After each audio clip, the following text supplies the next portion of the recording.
so I get it right. Is truth stranger than fiction? And before I introduce our presenters, this is how I have imagined the scenario when I go to my HarperCollins editor with my next plot scenario. See, it's about this guy who's likely to be the next mayor of a major New York city. He's married to a woman who's very close to the Secretary of State, and then he tweets his penis, and then the guy goes,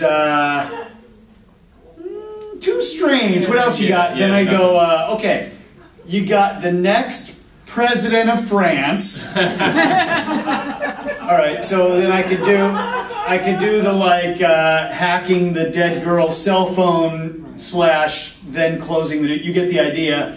I mean, since I got this panel discussion, all I can think is that reality has just kicked the shit out of fiction. So I think we've got actually an interesting way. Reality's given us a decent start on this panel. Now I'm going to take a second. I'm just going to read verbatim for two reasons. One, I haven't done a lot more research, and also there are those who question whether I actually am capable of reading. So this will serve to prove. And I may skip a little bit. B. Kent Anderson, we're just going down the list. Award-winning novelist, journalist, and broadcaster under the pseudonym David Kent. Not Clark Kent. He authored 4 thrillers in the Department 30 series. Tor Forge is publishing his new historically inspired contemporary thriller series with the first title, Cold Glory, set for release in the fall of 2011, and he lives in Oklahoma.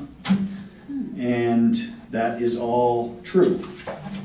Mostly true. Actually, in this next biography, there is something that's not true, and you will correct this for us. Hopefully. Perhaps, Brad? Okay.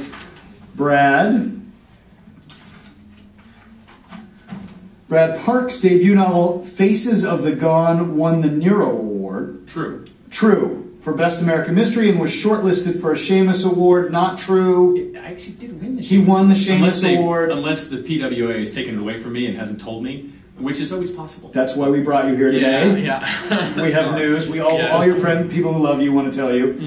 He also did not win the other following awards. His second book, Eyes of the Innocent, released to much acclaim in February, and he did time with he's a former journalist, New York Star Ledger and Washington Post, and he also sings, but only if you ask him. We're going to come to that.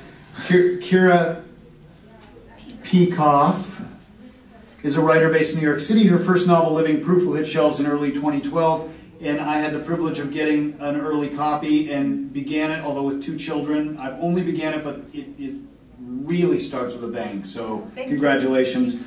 Doug Preston, I want to corner you for about a month and learn some things. And I think you probably have a lot to lend to this conversation.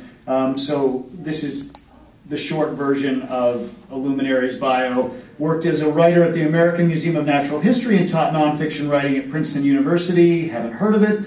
He has published 27 books, both fiction and nonfiction, many co-authored with Lincoln Child.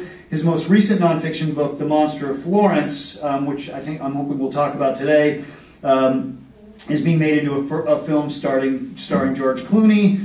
He's written for The New Yorker, Atlantic Monthly, and he is, I think you're co-president of the ITW, or co-chair? Co-president. Co-president, okay, co-president. And moving along, Kathleen Sharp, thank you for having a pronounceable name, is an award-winning journalist of 4 books, including Mr. and Mrs. Hollywood, the biography of Universal Studios studio legend Lew Wasserman. She's written for Vanity Fair, the New York Times Magazine, Playboy, Elle, and many others. Her new book, Blood Feud, is the true story of 2 salesmen racing against Big Pharma. And finally, Jessica Spirit.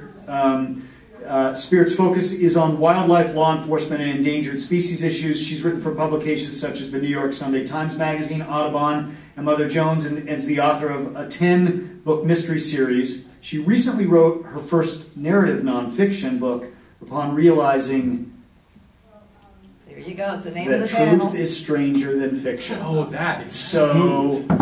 We may now close up.